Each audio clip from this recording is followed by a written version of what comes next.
Hey Apex Agents, it's Mobius Y here with another video for Mass Effect Andromeda's multiplayer. So today is another weapon profile and we are reviewing another pistol. We're looking at the M5 Phalanx heavy pistol.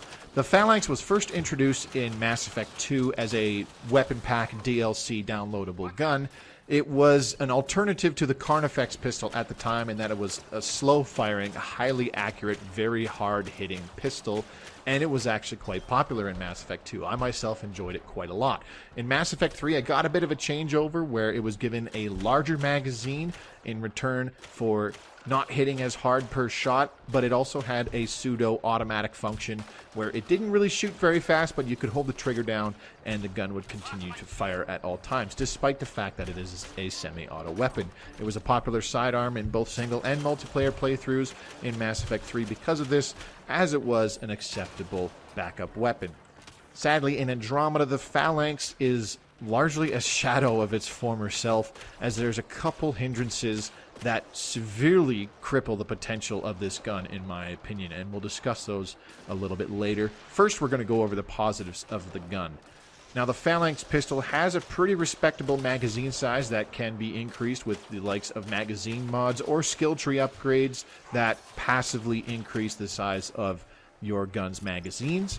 It also has decent damage when performing weak point shots, such as headshots on basic mooks and sub-bosses. And it has very respectable accuracy even at mid-range and even while under sustained fire. A lot of that accuracy will be maintained, under sustained fire when you are shooting at targets from, say, 40 to 50 meters away. That accuracy largely goes down if you are using a power like turbocharge to increase the rate of fire of the gun. You'll find that shooting at the maximum possible rate of fire with turbocharge active will cause the Phalanx to lose its accuracy over the greater ranges without the help of a pistol scope to assist with its overall accuracy.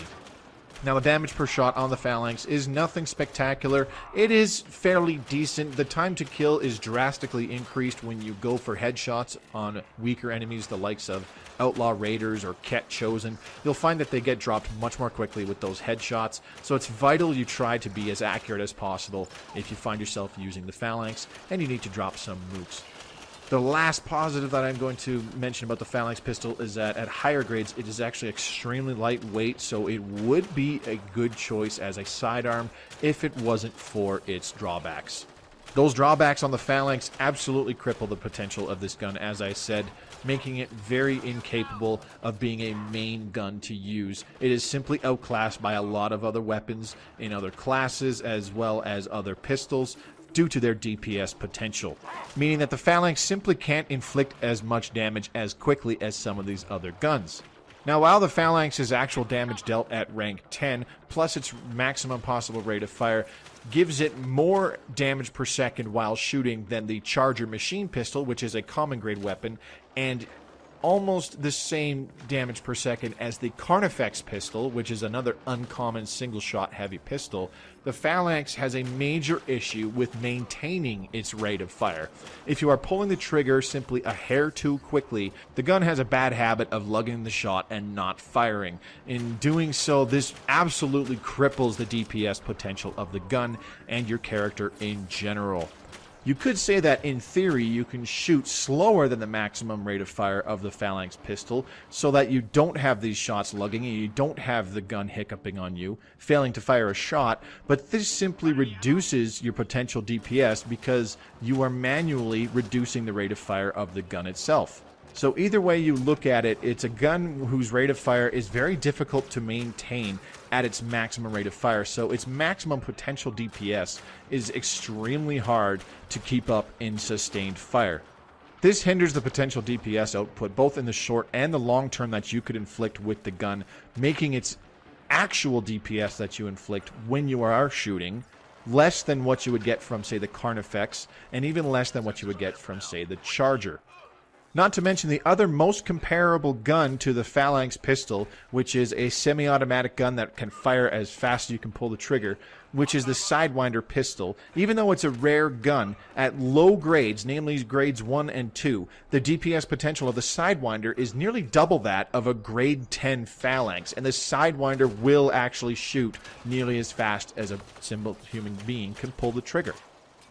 So those two major things, combined with the fact that the Phalanx pistol is largely just outclassed in DPS potential by other guns such as the Equalizer, the Roserad, the Talon, the Hurricane, even the Charger S, and even guns from other classes like the Sandstorm, the Halberd, the Matic. They simply outclass the Phalanx in terms of damage potential, leaving the Phalanx in the very, very rarely used niche of sidearm pistol for just in case there is nothing better to use. And since by the time you get a Phalanx to grade 10, chances are you have a Charger at grade 10, you'll simply not use it because the Charger is a better choice over the Phalanx every time. So if you were to use the Phalanx pistol either to farm challenge points or just because you're a masochist, I would highly recommend using it on very weapon-oriented classes such as soldiers and infiltrators, ones that can boost either the rate of fire or the damage per shot of the gun itself, with skills such as turbocharge or tactical cloak or stealth grid, allowing you to pump out maximum damage in the shortest amount of time possible. So all in all, these various aspects of the Phalanx pistol leave it in the very uncomfortable position of probably won't see much use on higher difficulties, but a decent sidearm to use, or even a main gun to use, on difficulties like Bronze and Silver. So that's it for today's Mass Effect Andromeda video. Hopefully you enjoyed this weapon profile. If you did, give it a like or leave a comment below. If you would like to see more Mass Effect Andromeda content, feel free to subscribe to my channel. I try to upload a new video every Tuesday for Mass Effect Andromeda multiplayer. This has been Mobius Y. Thank you very much for watching. Hope you found this video enjoyable, informational, and helpful. And I'll see you on the battlefield. Good luck, Apex.